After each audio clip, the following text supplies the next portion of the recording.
Hey guys, welcome back to my channel Technology, and today in this video tutorial I will show you guys how to set up low latency mode in Nvidia to get a better gaming experience in your Windows 10 computer. So you just need to follow me.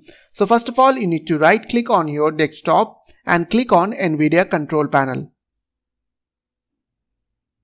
Once you have get this window, Nvidia control panel window, you have to click on manage 3D settings from your left side.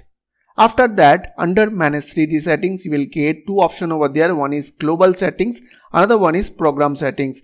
So if you want to set low latency mode for all your programs, then you can set from global settings, or else you can go to program settings. So you can select for individual programs. So I will select for Counter-Strike Global Offensive. You can select any other program from this drop down menu. And after that, what you have to do, you just need to scroll down. And after that, from here you have to select low latency mode ultra. Okay, so if you will set these settings, your frame render processing will be faster than before and you will get a better gaming experience.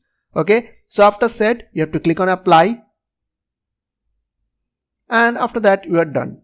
So I hope this small video will really help for you, and please don't forget to click on the subscribe button, like button and share button. And if you have any questions or questions, then comments down below. I will see you guys on the next video. Take care.